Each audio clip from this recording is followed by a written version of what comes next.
Okay, we are live, and we are very appreciative to have with us today Jim Hogue. Jim Hogue is a long time member of the Second Vermont Republic. We're going to be interviewing Jim Hogue as part of our first annual Global Summit on Self-Determination. You can see in the blue banner up there, Second Vermont Republic. We weren't able to get them earlier, but we are getting them now. That is the flag of the Second Vermont Republic, and we'll have that up while Jim's speaking. This was part of the conference here, Second Vermont Republic, along with New Hampshire Independence, Flexit, Free Louisiana, Texas Nationalist Movement, Hawaii Sovereignty, Calexit, and the Alaska Independence Party, just from America itself. This is a book Jim wanted us to highlight. We'll get to that in a second. But before we do, I want to let you see a little bit about Jim. Here's Jim. He's a professional historical reenactor, and you can find him at earnestproductions.org. That's earnestproductions.org. Here's a little bit of Jim with Professor Rob Williams talking about the Second Vermont Republic and the ability to secede. And here's a little bit about Jim in a play and a little bit more about Earnest Productions. So there is a snapshot of Jim. And now we're going to get to the meat and potatoes. He'll also talk about this a little bit after he explains why Vermont needs to become independent. But before we go any further, Jim, is that an okay introduction? Did I miss something? Is there something essential you'd like us to point out for your introduction before we get into the main meat and potatoes? No, I think the rest will come forth as we speak. Okay. Whatever it is, it'll pop out. So let me ask you then the main question that we asked all of the other independence movements, and we'd like to ask you the same one. Why does Vermont deserve to become independent? Why is it okay for there to be a second Vermont Republic? What is the main argument for Vermont people that you would say as to why you need to become free? And it's a good idea for you guys to become free and to be able to leave America if you choose to. What is the essential argument, Jim? What have you guys been talking about? I know we looked at Ian Baldwin and we were trying to get Professor Rob Williams, but you've been there for a long time. There's a lot of other people. You've had a long discussion going back for decades. What is the essential argument that Vermont people have who are part of the Second Vermont Republic as to why you need to become independent?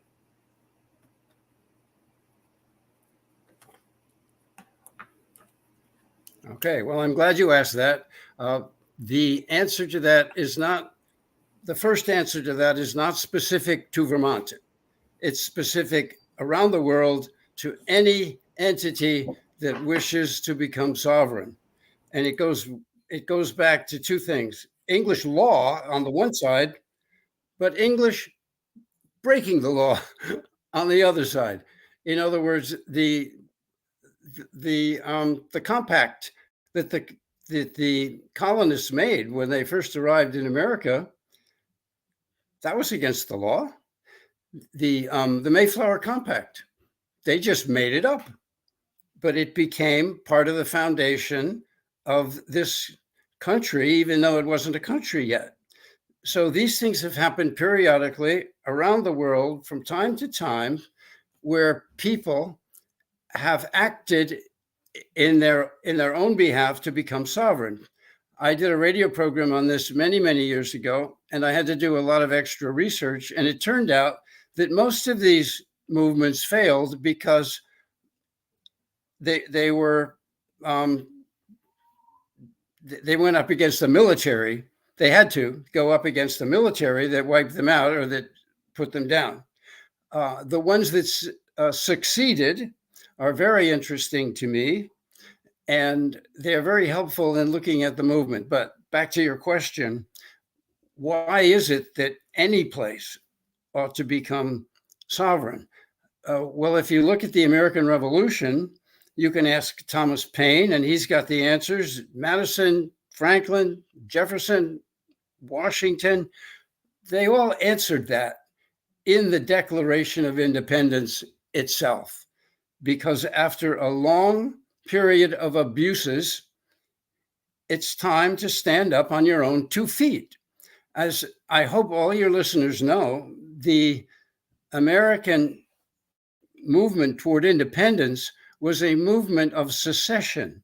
The War of Independence was a war of secession, and it's one of the few movements of secession on the face of the earth that actually succeeded. And very recently, Spain, the I don't know what's wrong with my brain anymore. I can't think of the city. Anyway, the section of Spain tried to secede, and they were put Catalonia, down Catalonia. by force of law. Thank you. Yeah, Catalonia tried to secede, and they were very successful as far as their movement went, but they were put down what you would call not just legally, but they were put down by force of arms. So I mentioned that secession is both a legal movement and an illegal movement. For example, in the colonies, obviously Britain decided that it was illegal, that these people cannot secede from the British Empire. They can't do it. But we did. So it was against the law. But what was the legal argument? I'm sure you know the word. The argument was beyond legal.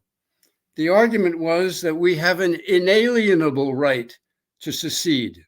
We don't need a legal right to secede because it is inalienable. And if you go back to Black's Law, the reasoning there is something called safety of the whole. Safety of the whole means if your government, whatever it happens to be, whether it's in Uganda or Great Britain, if your government is stealing from you, beating up on you, like Ireland, for example, you have a right to step away from that government. And that's in Black's Law Dictionary.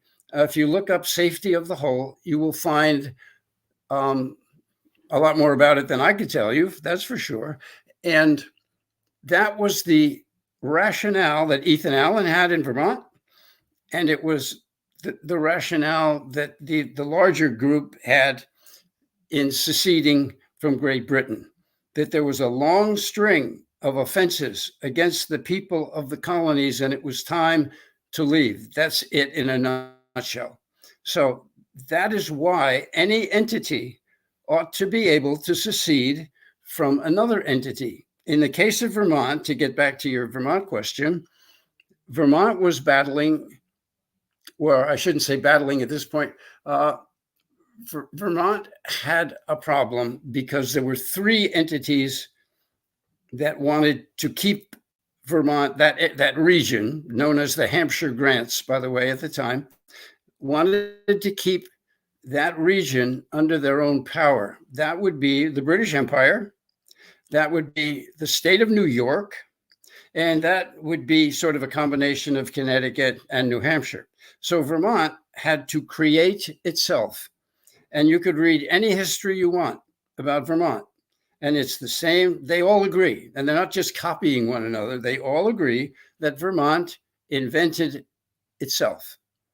And the reason it invented, they're calling it an invention of themselves, is because they were on a place on planet Earth that was under a contested, the Brits, the New Yorkers, the government in Philadelphia, they all wanted Vermont. And Ethan Allen stepped up with his brother Ira and several other intelligent and patriotic people, and they said, no, we created this. We farmed the land. We protected the land. We fought against the Indians. We fought against whatever there was. They created that space on Earth. And so they should have the right, the sovereign right, to rule that spot. That's redundant. If you have the sovereign right, of course, you're going to rule the spot. And Ethan had to stand up to his own people and tell them, do not do what New York tells you to do. If you do that, if you obey the laws of New York, then you are giving away your sovereignty. And once you do that, it's gone. And that's been proved over and over again. That's not my idea. That's Ethan Allen's idea. And it's easy to find that it's true. It's a controversial concept, but it's true nevertheless. So Ethan told the legislature of Vermont, definitely don't obey any of these edicts that come to you from New York. So back to that first question, why should anyone secede? Because you have a right to rule yourself. Now, over the many, many years, we're still talking history here.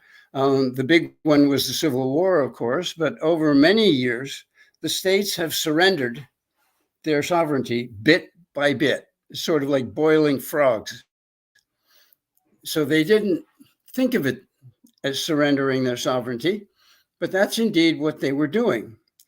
And now we have come to a point where independence is crucial, I think, to the survival of every state in the United States. And the fortunate grasp of independence in a few states here and there, the way it pops up every now and then, like Florida, occasionally Vermont, Texas, California, somebody will say, we don't like that federal law. We think it is unlawful. So we are going to change our obedience to you, and we're not going to do it. We don't like that law. We're not going to do it. Now, remember, I'm sure your listeners know that happened before the Civil War with taxes and tariffs, and the South. North Carolina, I think, was first, just said, no, we're not going to obey that. And that led, of course, to secession and the Civil War. Now, I don't know whether you want me to go into any of that or not. It's not important to me to do that. But in the history of secession, you have these bogus arguments to hold an area, a state, or whatever it is, in your control. I mean, that's always the way it works. Oh, you want to leave? No, you can't. And they come up with some, they came up with a law why the South couldn't secede. Well, it was one of the most bogus decisions that the Supreme Court ever made. And basically, we don't want you to. That's why it's illegal, because we don't want you to leave. And of course, that led to the Civil War, and that's another question. But that it gave the states and the people living in the states the idea that secession was a bad thing. Because look what happens if you try to secede. The army of the Union will invade your states and wipe out your crops, rape your women, kill all your men. That's what they did. And so consequently, the word secession became misunderstood and it became abused. And so that if you use it nowadays, you're automatically described as a racist or a white supremacist or something like that. And secession has nothing whatsoever to do with that. Secession is just your right to take care of yourself, your right to manage your own area. So is that's every place, not just Vermont. I can go into Vermont now if you'd like.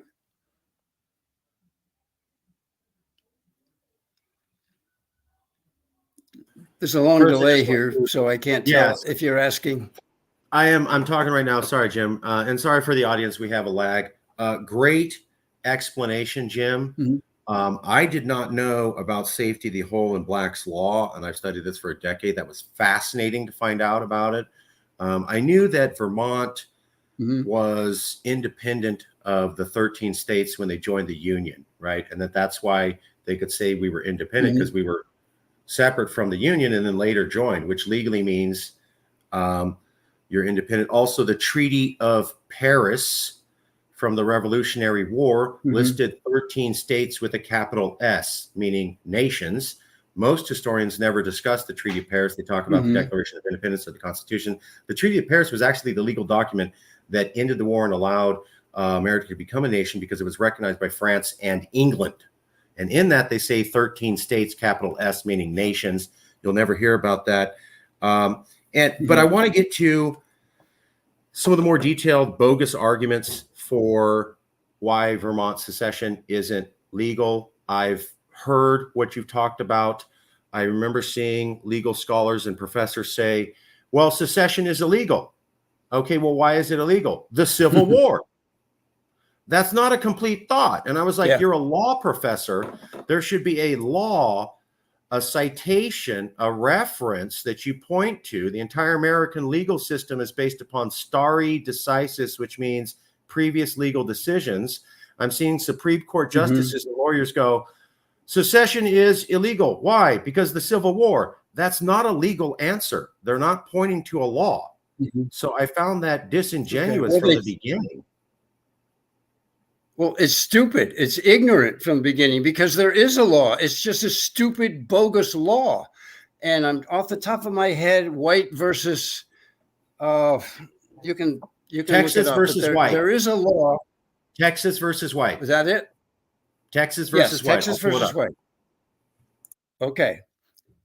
Again, that's a stare decisis. That's the jurisprudence behind people who say it's against the law. But there have been a lot of laws like Jim Crow. I mean, there are all kinds of laws that the Supreme Court has approved of over the years that have proved to be bogus. And that is one of the biggest, most bogus laws because it's flummery. I won't use the word that everybody else uses here. I'll use my own word. That law was created in order to, that law was created in order to convince people of something that simply isn't true. And everybody believes it because they feel like believing it. If you actually look at the law and then you look at all the laws before that, which is where I started today, if you look at the real laws before that, you've got the a better proof of why secession is legal. It's legal because of the Mayflower Compact. It's legal because of the Declaration of Independence. It's legal because West Virginia seceded from Virginia. And I'm glad my thoughts came here. Rhode Island seceded from the British Empire before the other 13 colonies. I believe it was in April of 76. I could be wrong about that. I'm pulling everything up from stuff I knew 10, 20 years ago. I did not know that. Wow. But Rhode Island, you can look that up. It's easy to find. It's not secret. It's just nobody cares. I believe April of 76, Rhode Island wrote its own Declaration of Independence. They probably don't use the word secession because the founding fathers didn't use the word secession. They just seceded. They used independence. They used safety of the whole. They used other arguments. But in those days, it was a given. There was no argument. You fought for it and you either won or you lost. The American colonists won. And so that settles that. There's another interesting bit of trivia in there, except it's not really trivia. My sources tell me that only 3% of the colonists were involved in the war at any given time. And by the way, I had 5 relatives who were involved in the Revolutionary War. And so with that 3% who were actually fighting, the scholars say about 1/3 of the country was in favor of seceding, and 1/3 didn't care, and 1/3 were Tories. So that's another thing to put in your pipe and smoke if you want to know a little more history. So that should give us some hope. I did not know about Rhode Island. That's fascinating. It seceded from the English and nobody complained, and then it joined America. So America's saying that your leaving the English was legal because we're accepting you as a part. So America accepted a secession decision when it allowed Rhode Island to join the Union.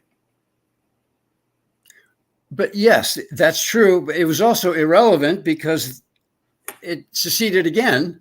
It seceded with the 13 after it. Once they all signed eventually the Declaration of Independence, and so Rhode Island probably said, "Hey, we've already done that." So they did. I guess you could say they did it twice. But I don't remember any problems when Rhode Island seceded. I can't find anything historically militant about the response. Also want to point out that this makes a lot of sense. So Rhode Island seceded from England, and that was accepted, and it was the first one.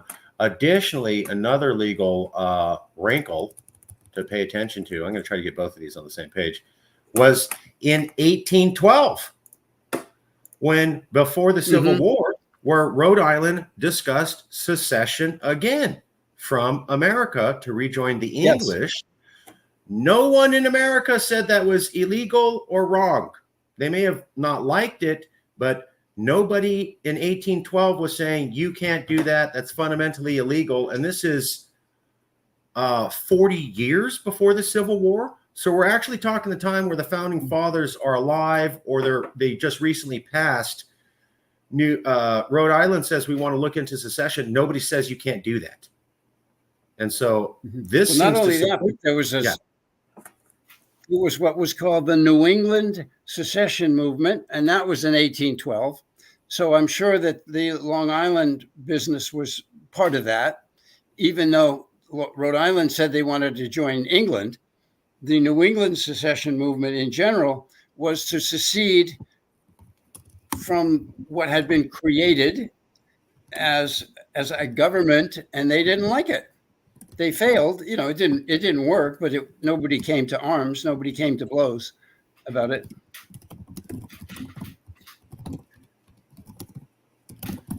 One second. Sure. Yeah, if I may, I think it's interesting that back then people were able to see that someone holds a view counter to what I believe is right for me, but rather than go to war about it, they decided, well, hey, this is their right. We built this thing on these principles that people can decide, and what they want is what they get.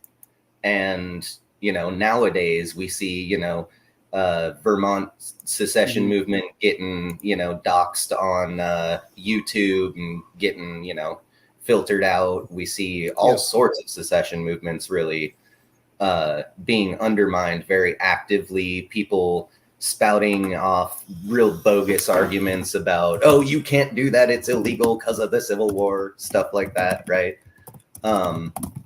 It's very interesting how when we were closer in our timeline to the founders, people seemed a little more reasonable on political and socio-political ideals, as far as, being able to accept that someone else might think differently from the way that they do. Whereas nowadays, the political polarization is so hardcore. If you don't agree with me, you're my enemy. Yeah. And if I can jump to Vermont, please.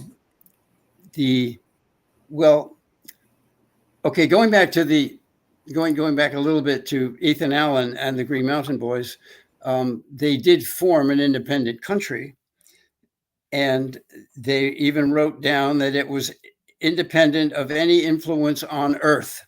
That was their statement as to their status at the time. And the word state, like you said, generally meant a country. The word state meant a country. You had sovereignty. And so nowadays, when we use the word state, it can be capitalized, like the state of Israel, for example, or not. But in those days, you were independent on your own if you were a state, and then it gradually morphed into something pretty pathetic, in my opinion. Oh, another thing I was almost going to say, and then I forgot, is that when a state pops up, like whack-a-mole, and says you can't do that, it does create quite a flurry of activity.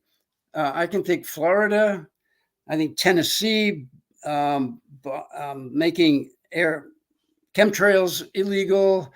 Then there was Roe versus Wade stuff, throwing it back to the states, so that the federal government still has to pay some homage to the states.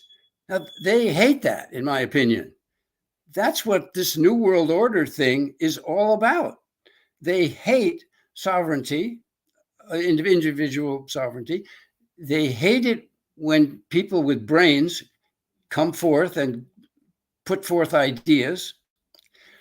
They hate it when you can say no to what they tell you to do.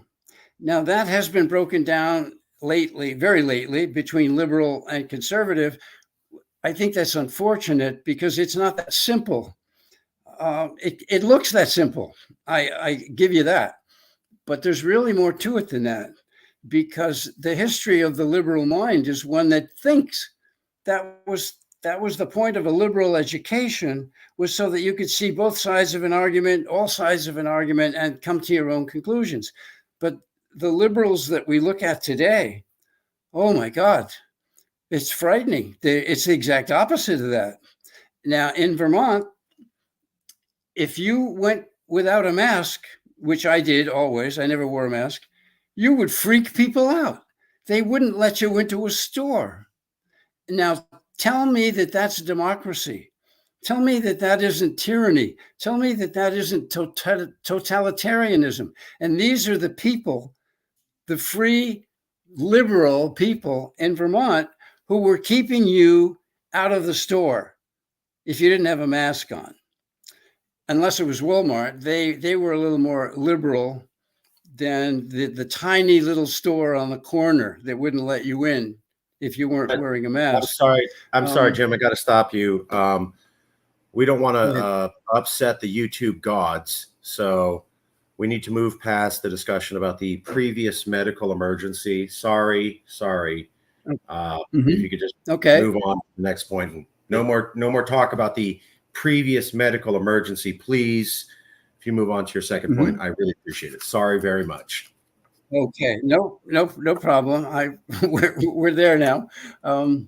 So my point about Vermonters is that they are willing to accept a totalitarian regime over them more readily than they accept the standing for your rights as a libertarian, as a conservative, as a constitutionalist.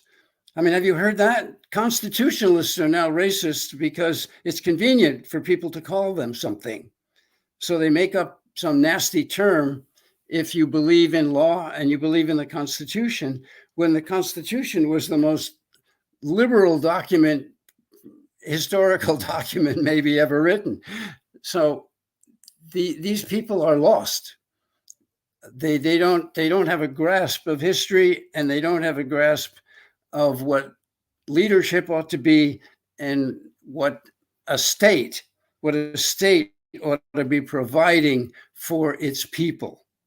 So I think that's where the division logically has occurred. But the definition between left and right, wow, the left wants to let everybody into the country, period. Just come on in, no matter what. Unless you're from Europe, then you got to go through the paperwork. But generally speaking, that's the left. And I don't get it. So I'm not quite sure where we want to go with Vermont independence. They proved over the last 3 or 4 years that they don't want it. And so we have, Ian and Rob and myself and Rick Foley.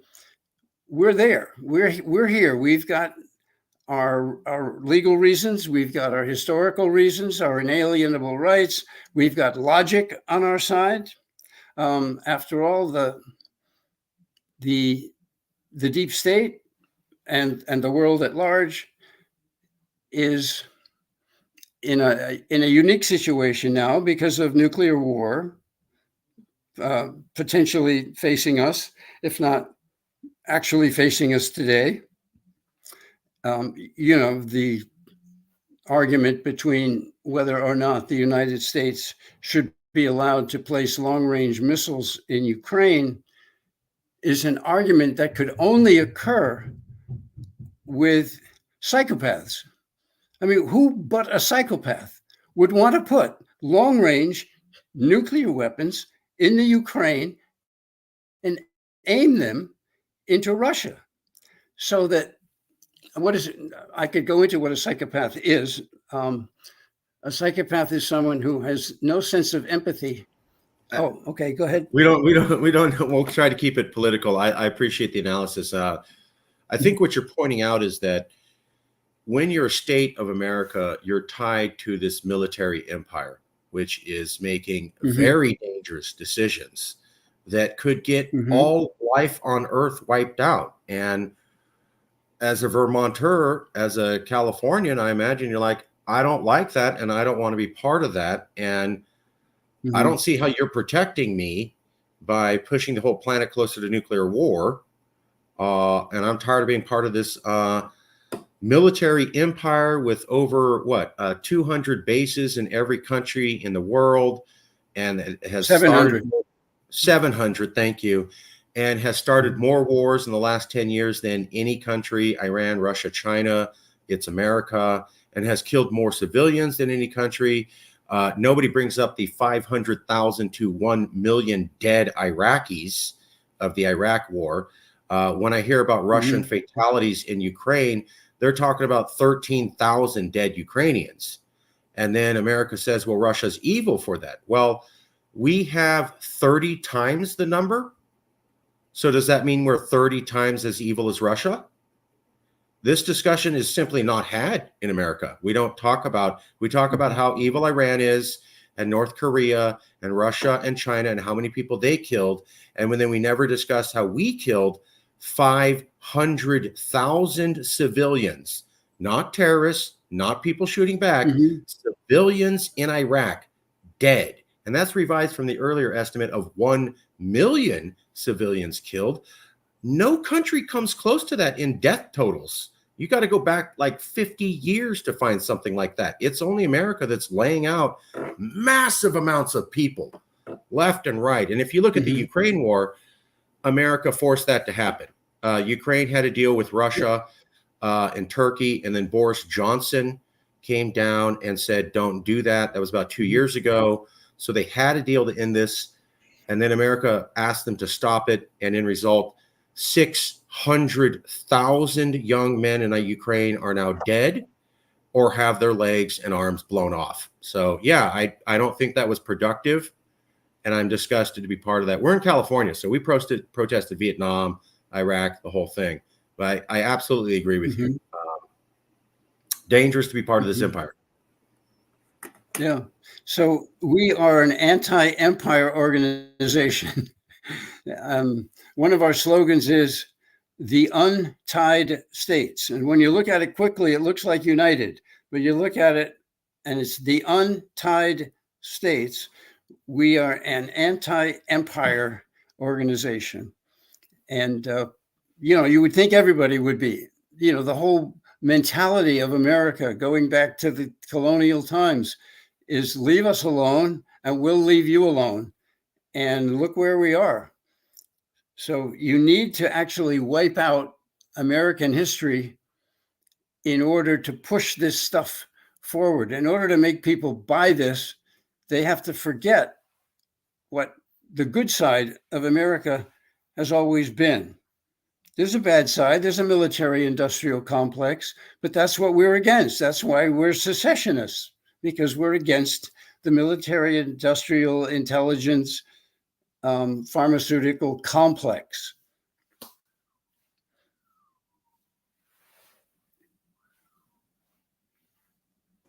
And that's the military industrial complex as outlined by President Dwight D. Eisenhower in his famous television address right as he was leaving the presidency. That was the guy who won World War II and did the build-up to fight the Soviets. As he was leaving his presidency, he said, "Watch out for the military industrial complex." He was originally going to call it the military congressional industrial complex, but he did not do that because he didn't want to lose all his friends in Congress. That was in his notes. That's what it was. So we went with the military industrial complex, which is we love wars and we love getting into wars, and because we sell weapons, and that's what we do. And today, 85% of all weapons sales around the world are from the US. We complain about Russia selling weapons.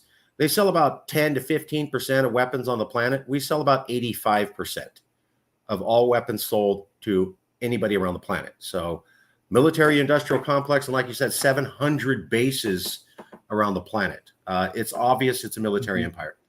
If I may, it also brings out an interesting point that if we're of the mind that we don't like these forever wars, then removing ourselves from the United States so that it can no longer utilize our labor, our tax dollars, our wants and needs, right? It can't leverage our lives to justify arming more of the world and basically, pitting people against each other so that they can sell more weapons. Yep. Yeah. And who is it that has been assassinated over the last several years? It's the people who advocated peace. JFK, his brother Bobby, Martin Luther King, and several other assassinations plenty of them. And that there have been a few assassinations because of people investigating things that the deep state didn't want them investigating, like pedophilia. And world and even William leaders Colby standing up to America. Yeah. And America has proved over and over again that its allegiance, the Congress has proved over and over again, and the executive branch has proved over and over again that its allegiance is not to the U.S. It's more to Israel than it is to the U.S. So that's a tricky demographic that we have to deal with when we're trying to break up an empire. It's not as simple as, the enemy is more complex than you may think when you're going after the empire. But just keep in mind the history of those people who have been killed. They haven't assassinated dictators. They haven't assassinated, people who were unfair to their own citizens and people who advocated war. It was quite the opposite. They assassinated the people who were for peace and who wanted to stay away from empire. Yeah. Just to back you up, here's a book. There's a movie out now called Kill the Messenger. It is about the guy who talked about how the CIA was funneling drugs into South Central Los Angeles in order to fund Iran-Contra wars and other mischief by the CIA. They denied it for years. Yep. Yeah. And then he was found dead with 2 gunshot wounds to the back of his head, and it was ruled a suicide. Yeah. So that's a fact. That guy was discovering that, suddenly died. He had to have the gun angled behind his head in the corner. Goes, no, that's a suicide totally. And he just happened to be looking at the CIA operation. By the way, if anybody's skeptical about that, I would ask you to look up the meeting with CIA director, and God, I'm forgetting her name. It was an African-American California congresswoman, and they're in South Central with 300 people from South Central, and the CIA director is there in a community meeting in South Central talking about guns being put into their neighborhood. Now, he didn't admit the CIA did it, but why is the CIA director in a community meeting in South Central on guns in the neighborhood at all? Right. It was highly bizarre, almost like they completely admitted it. So I encourage everybody to check that out. A lot of mischief about people who called out the military industrial complex or the CIA disappearing. And to back up what you were saying, John Lennon was not an American, but he was killed along with all other Americans for protesting the Vietnam War. He was assassinated the day after a federal court ruled that he could not be deported for his free speech activities. The American government tried to have Lennon deported because of his speech activities, because he wasn't an American citizen. The American court system stood for Lennon, denied the deportation. Within 24 hours, he was accidentally shot by a random gunman in the head. So, yeah. And that gunman did have that gunman had connections with the CIA through somebody in Arizona. I forget what it is now. You know, it's pretty obvious if you look into this. The big thing that woke me up was that CIA director in South Central. I'll try to find that with Maxine Waters.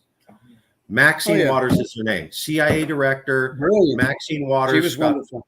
Yeah, about 20 years ago, maybe 30 years ago, and it's in South Central. It's one of the most bizarre things I'd ever seen. And the CIA director is kind of doing this. Like he's kind of shaking, like, oh, crap. Because it's a lot of angry people who said, I feel you put guns in our neighborhood, and now my child's dead. Yeah.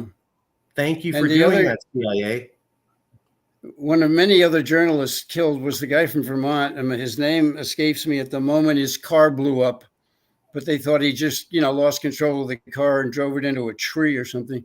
But he was murdered also by the FBI. Looks like William Colby was murdered by the FBI or the CIA. The investigator into the Franklin scandal was murdered. So that's what happens when you advocate just peace and justice. Well, not advocating it. I mean, I can advocate it all I want and nothing's going to happen to me because I don't have any power. But if you're powerful and you advocate peace and justice, whether you're a president, especially if you're a president, then look what happened to Trump. He didn't want to go into Syria. He didn't want to prosecute any of these wars. He wanted to be friends with Russia. And look what happened. Russia.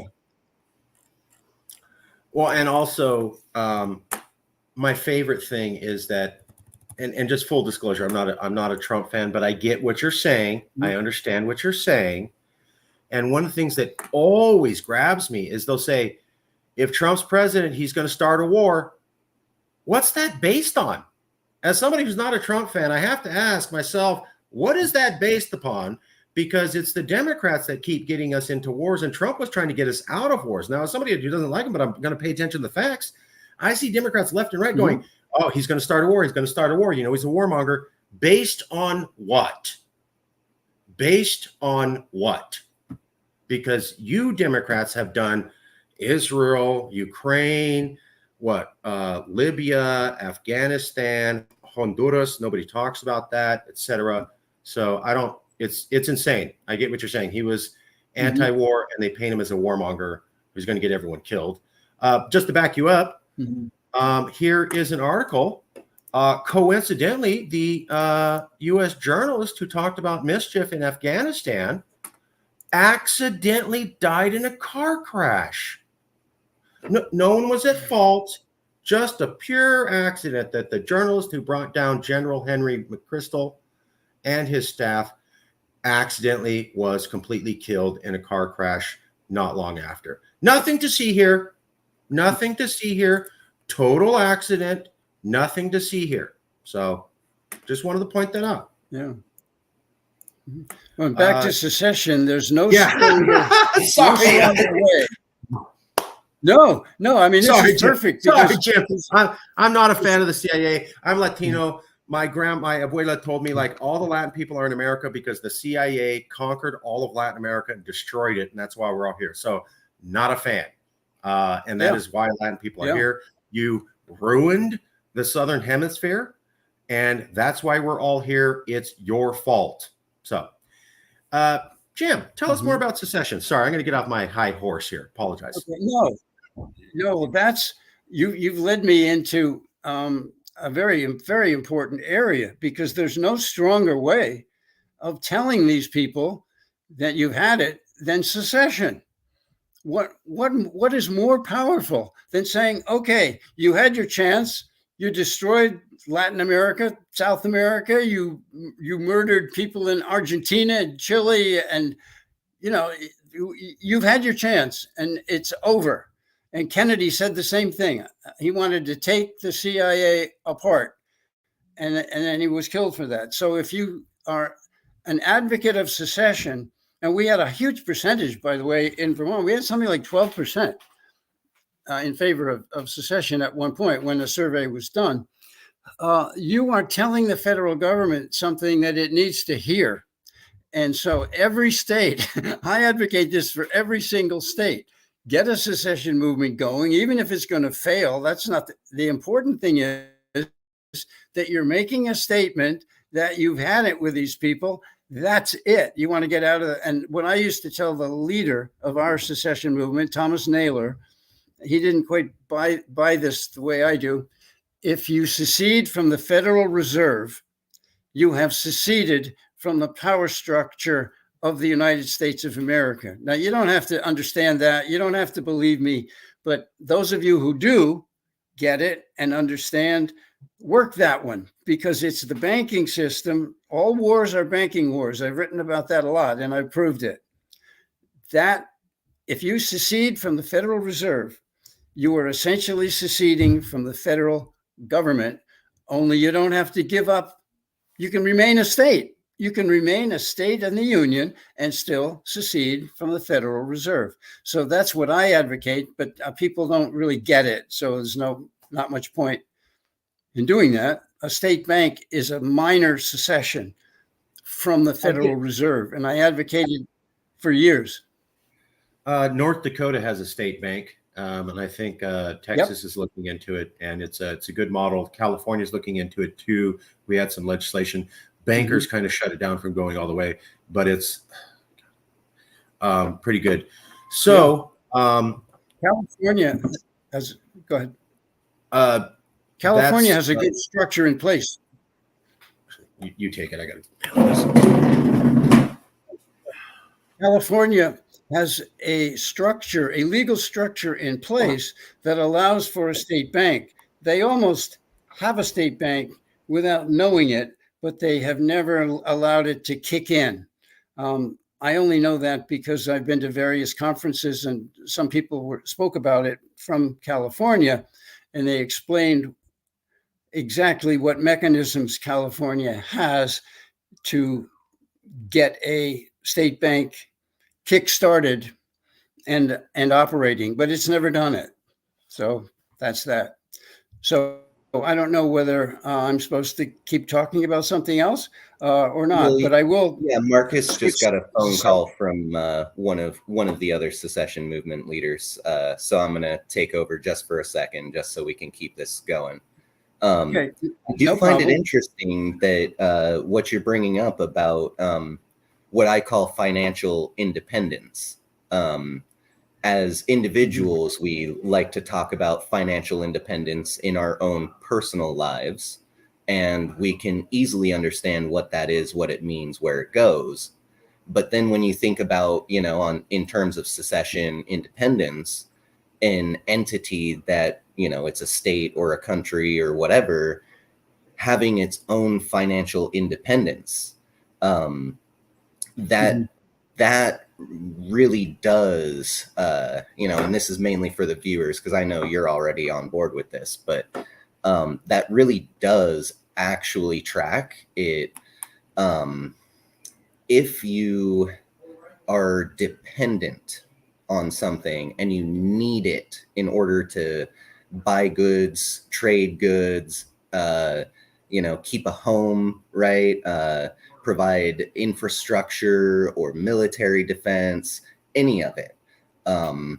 if you're dependent on being hooked into that system and using that currency, then you can't really afford to let go of it. So making the entity independent financially and no longer dependent on that Federal Reserve system and currency does actually mean that that entity can now control its own future and have more of a say of what it actually is going to do. When tied to the Federal Reserve, they get to use our tax dollars. We pay them. They say, hey, you know, I know you don't want a forever war, but too bad. Well, you've explained that very thoroughly. And just to add one wrinkle to that, you can stay with dollars like the Bank of North Dakota. You can stay with dollars and still become, well, a lot more independent. But then if you create all your own alternative currencies, then within the state, within the communities, then you're debt free, because you can develop a credit system, mutual credit system, whereby you create the money as it is needed. You create, this is too complex to explain quickly, but if you create a mutual credit system, there's no debt, other than the fact that you do something for this guy over here, and then it becomes a moral debt that he does something for you. If you're a mechanic or a dentist or whatever you are, you don't have to spend your dollars in order to get that done in your local community. So mutual credit systems are very, very helpful to keeping dollars within your state, because then you're not spending those dollars. Obviously, you need dollars for oil, you need dollars for gas, you need dollars for various international things, but you could work it out so that you have your own mutual credit system, and that would take a little power away from the Federal Reserve. But states are either too chicken or too stupid or too cowardly, whatever it is. North Dakota is the state that did it in 1919, and it flourishes today. So that's what I would advocate. Another interesting part of that is that, like you're saying, people might be, a little too chicken. I think also a lot of, and, we've run into this with self-determination, independence, secession. There's usually a kind of common misconception in our American society that you just can't. You just can't. Break away from the Union, you just can't. Break away from the almighty American dollar, you just can't. But really, we know you actually can if you decide to and actually pursue it. Yeah. I'm with a group of people who's working on that now. I know farmers who try to have co-ops and collectives so that they can trade and deal with one another outside of the dollar, because the dollar is debt. It's a system that traps you into their world, and you can break out of it. Yeah, and with the way that the American government is printing more and giving out more and spending more than what it has, the $1 that I might make today is going to be worth more like 75 cents tomorrow, 50 cents the day after, 25 cents the day after that. So if I'm tied to this almighty American dollar that keeps plummeting and weakening, ultimately, by tying myself to it, I'm strapping on the cannonball onto my ankle and jumping off the plank. Yeah, and it's very, very hard. If you don't have a group, it's impossible. I mean, you can't do it on your own. You can buy all the gold you want on your own, and that's a hedge against inflation. But basically, you need a private membership organization or co-ops of some kind to begin that process. And so that's something that I advocate as much as I can. And if I had the power in Vermont, I would create a state bank tomorrow in order to break us away from the Federal Reserve System. And for quite some time now, we've been looking at the derivative bubble and wondering when that is going to destroy the state's ability to buy and sell. Because when the derivative bubble breaks, the states are going to lose a tremendous amount of equity in that. And I don't know what to do about it except continue to advocate for a state bank. And Vermont is in a great position because of the water. Water happens to be a lot more valuable than oil. If you've tried to drink oil lately, you probably have discovered that. And so we are in a wonderful position. Like the people we're in a Flint, wonderful Michigan, position. Yeah, Vermont is in a great position with the wealth of its natural resources, water in particular, and yet they're chicken. Well, they listen to the bankers. The bankers put the kibosh on everything I've tried to do, and they always have a senator they own. And it only takes a couple of people in this state and probably all the other states to kill a bill. So that's why I gave up on that particular activism, because we kind of had it done, and then 3 people got involved and made sure it never happened. So that's it. So That now all my so advocacy sounds so wholly democratic and very like in line with the American founders, and what they wanted. that the me. people could want something, and then 3 rich people could get together and stop the will of the people. Yeah, or 3 corrupt Says a people. lot about I don't know how America. rich they- Yeah, it says a lot about Vermont, and it says a lot about America that the good ideas are the ideas that get stopped. So, I mean, a lot of bad ideas get stopped too. I'm not, I'm not a Pollyanna here, but our legislature in Vermont is pretty good, because we had over 50%, way over 50%, generally in favor of our movement for a state bank. And then you get a committee chair who doesn't pass the bill on to the next committee. Dead. It's gone. That's all it takes. So if the bankers get together and either pay off or intimidate one person, and that person could be a Democrat or a Republican, doesn't matter, that bill is dead. So that's what happened. Yeah, and we passed. California's been through some similar stuff like that. There are actually many states in the union that have actually experienced this sort of thing. And, you're bringing this up, and I think it's important to point out for viewers and listeners that this is not an uncommon tactic of our governance to actively undermine the will of the people in favor of personal enrichment, which, given the emoluments clause and all that, the legal structures of our system are set up so that should not happen. That is deemed to be wrong. But the way America is now, it has become very much this wrong thing that the founders never wanted. Mm-hmm. It was supposed to be anything more than 2 party-based system. What do we have? A 2-party system. I'm a Green. I've been a Green since 18.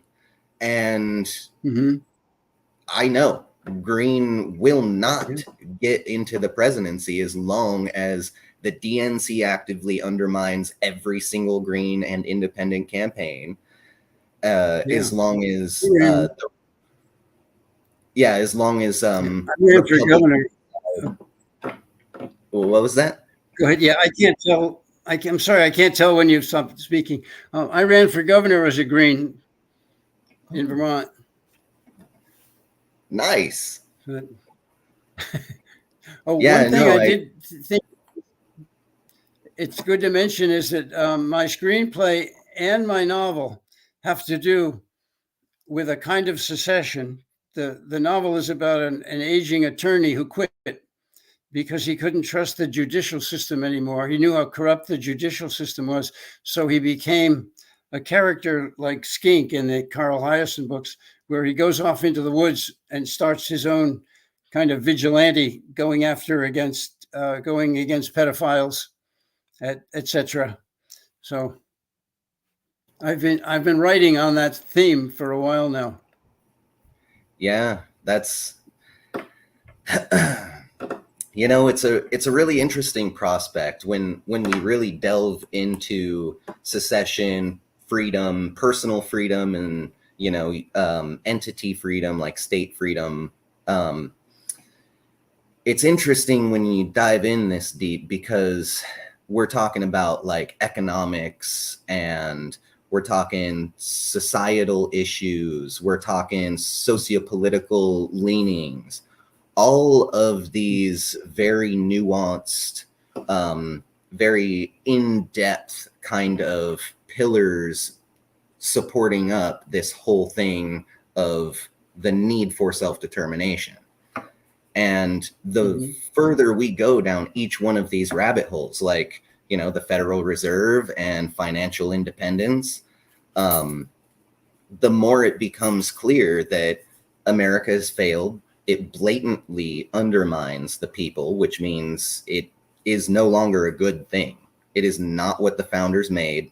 And it is actually what the founders would say needs to be destroyed and reworked and rebuilt to make something good again. And then, based on freedom. Yes, based on freedom. Somerset Maugham and Du Bois and Martin Luther King, Franklin. There have been a lot of great minds from around the world who have come to the conclusion that freedom is number one, because without that, you don't have freedom of speech, you don't have freedom of assembly, you don't have the freedom to invent. So if you're not an advocate of freedom, then you're allowing totalitarianism to step in and rule your life, which has happened over and over and over again. And here we are. Yeah, we fought a revolutionary war against our oppressors, made a thing, and now we're back to that point where we are our own oppressors and need to maybe not fight a revolutionary war, maybe just bring it to courts and use legal mechanisms to, fight the powers that be.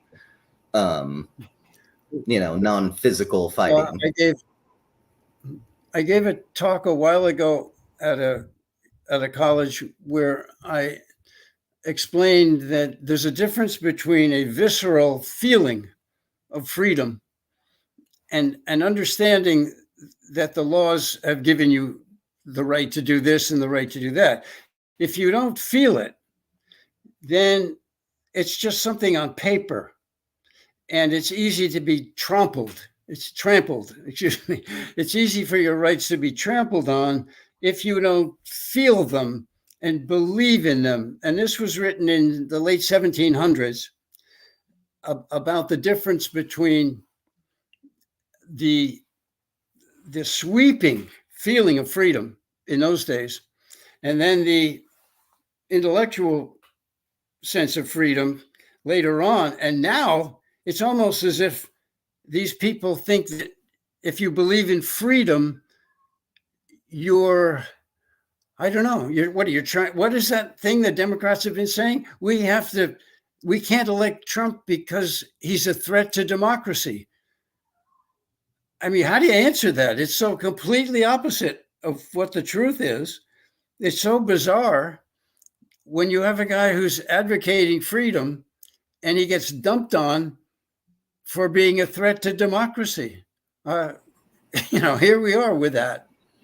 Well, and I also, just like Marcus, I'm not really a Trump fan, right? As a Green, I'm not Biden, Harris, Trump, Vance, Waltz, none of them. I do, however, have to, because I am a sane, reasonable person with a fairly high IQ who uses my brain. I have to acknowledge that facts are facts, numbers are numbers. If someone has roughly 48 to 50% of the American voting populace saying, that's my guy, that guy represents my values, then saying that he doesn't represent their values is wrong, because they say he represents their values. Who am I to tell this other person what they think and feel? This is America. Mm-hmm. We know that you don't do that. You don't, I get to think and feel what I think and feel. I get to vote the way that I want to vote, whether I vote Trump, Stein, Biden, Harambe the gorilla, right? Which, there were a lot of people who literally threw their votes away at one point in time, not long ago, voting for ineligible non-candidates, a dead gorilla, people who didn't file any paperwork, people who have like the actual kind of felonies that prevent you from taking office, literally just throwing their votes away and then saying, well, the other guy isn't democratic and he's going to destroy everything. And, it creates that bipolar dichotomy of you're my enemy, we have to fight each other, you're wrong, I'm right, no matter what you say, which then leads to, no, we can't have a discussion because I cannot accept that you would hold any sort of belief or thought different from what I have in my own head. It's like we all forgot what America is, how to be Americans, right? Which means you don't have to see things the way others see it. You don't even have to agree. You just have to respect it, that they have their right to think what they think. And we've forgotten that. So, yeah. And the idea that what Zuckerberg was pulling on Facebook and all these other monsters were preventing people like me from getting my ideas out. And there's the evidence. There's the evidence right there. If you have entities that are shutting up the truth, and in many cases, that's all I was doing. I was just relaying certain statistics and, doctors' statements, and you're not allowed to do that. So there's the proof right now. Who is shutting you up and who is trying to give you power? I didn't vote for Trump, and I don't know what I have a Kennedy sticker on the back of my Jeep right now. So I was glad to see him hook up with Trump because I believe that he has a good reason for doing that, and he's explained it. But anyway, the point is, who is trying to shut you up? Why doesn't it matter to you, if you're on the left, that it's the left that is clamping down on free speech? Okay, it used to be the right, fine, but I got over that after Cheney and Bush. I can see what's happening, but now it's the left who is trying to shut you up. Yeah, and that, again, to expound on your point, this is America. We are supposed to have the freedom to be who we want to be, think what we want to think, feel what we want to feel, have our own opinions. And if there is any entity, any individual telling another, you're wrong, I'm right, you have to this, that, the other, you have to think and feel the way I think and feel, or, even a Gavin Newsom during the recall, hey, don't vote, don't partake in the vote at all. That huge federal offense. It's like when you're trying to actually express yourself and someone says, no, you don't have that right, we call that abuse, don't we? And so it's a sign of totalitarianism. It's yeah. So it happened over years. Yeah, we are all being abused in one way or another. If you're a Democrat, then the Dems are likely abusing you by telling you falsehoods, misleading you blatantly, and fear-mongering. Like, is World War III actually a real potential? Yes. Is Donald Trump going to destroy the United States of America and hand it over to Vladimir Putin if he's elected? Probably not. If he was going to, he probably would have done that when he was in office last time. Right? Like, it doesn't take a rocket scientist to see the manipulation, and what we need to do is call it out. But again, as we call it out, we get censored and told that, no, you can't call it out. That's anti-democratic to say what's true. What do you think this is? I interviewed a brilliant observer of life about 10 years ago on my program, and he listed all the different things that Vladimir Putin wanted, and Trump didn't give him any. The Syria question is kind of, up and down on that, but everything else that Putin seemed to want, Trump didn't give him any. And what's the mainstream story? Russia, Russia, Russia, Trump.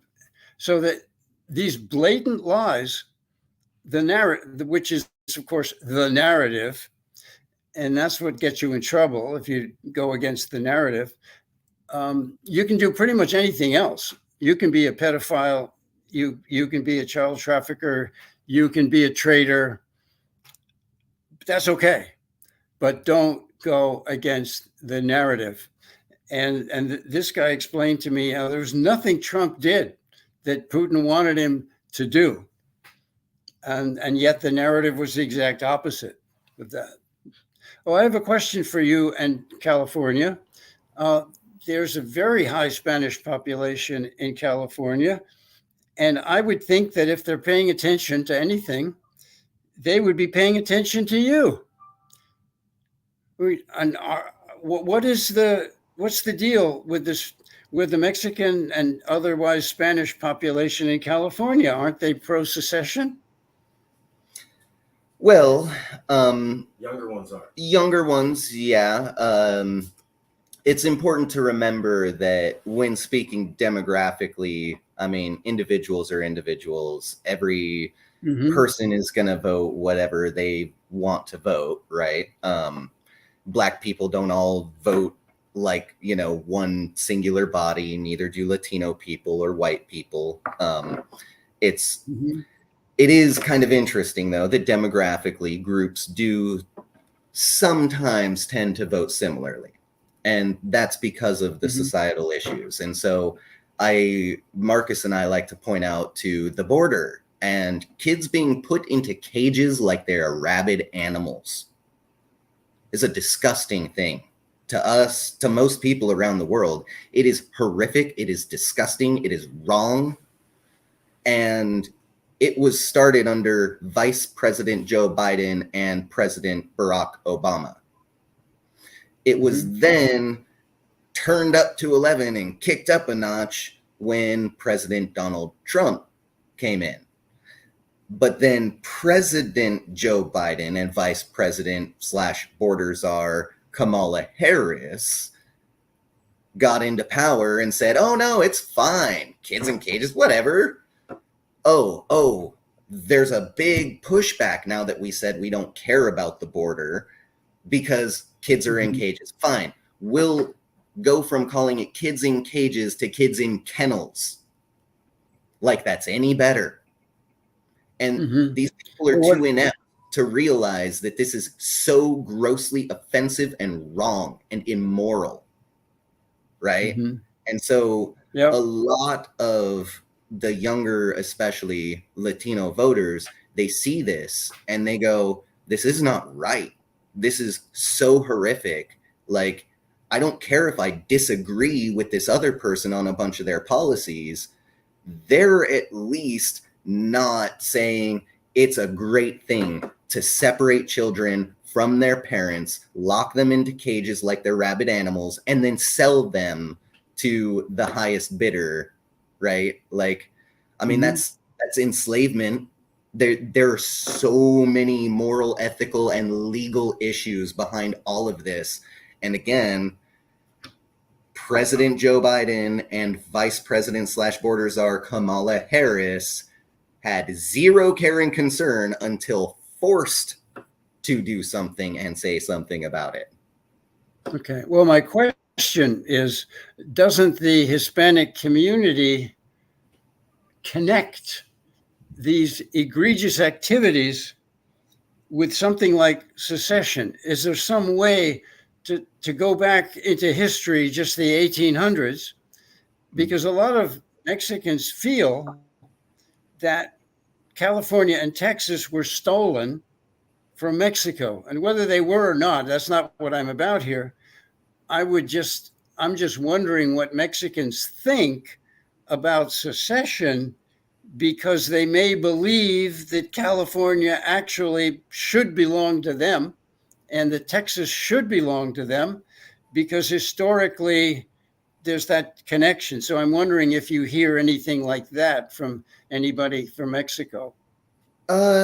There is a slight little smattering of that here and there as we talk to people. For the most part, at least personally me, with my talks with individuals over the years, I've run into very little of that. And more of like Baja California wants to reunite with California as we know it, to make, California the entity that it once used to be when it was free and its own independent republic. What most people outside of California want is kind of unclear.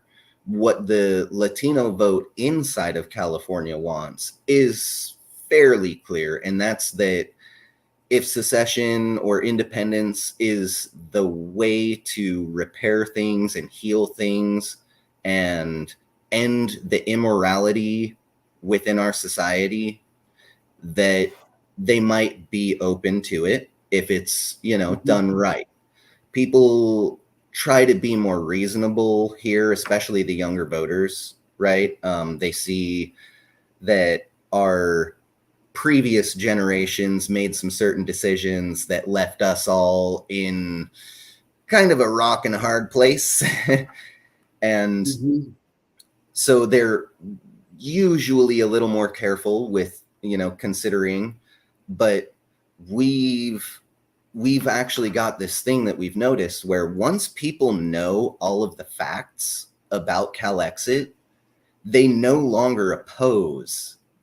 They usually tend to get with it because you see the facts and you see how good it would be and how much more beneficial and healthier it'll be for all of our demographic. It just makes sense. Like Star Trek and Spock, right? It's just logical. Yeah, well, as logical as a state bank is, there's only one state that has one. But many people in different states have been advocating for it, just like I did. And once, you're right, with the state bank, once you lay out the logic of the state bank and you break down the lies of the big banks, you get a lot of adherence to your ideas. But then, like I said to Marcus, it only takes a couple of legislators who are either stupid or on a payroll or cowardly, whatever, to kill it, to kill a bill that's been in great favor by everybody else. And that's supposedly democracy. That's what I've been through. But with secession, it's just, with the people in Vermont, there is no logic that you can present to them because secession is bad. End of story. And you can't, there's nothing you can do to bring them around, even though there was that 12% vote in favor of secession when it was, when we hired an objective pollster to go through Vermont, we got a pretty high percentage. But most people, we even had a list many, many years ago. What if the federal government did this? We had, I think, 10 or 12 different things on the list of egregious, horrible things. And No secession, no matter what. So that's where we're at in Vermont with the people of Vermont. So we can build it, but now would be the most logical time, given what's happened over the last few years. I think now would be a good time to try, but I'm 76. These people are in their 80s, except for Rob. So it's tough.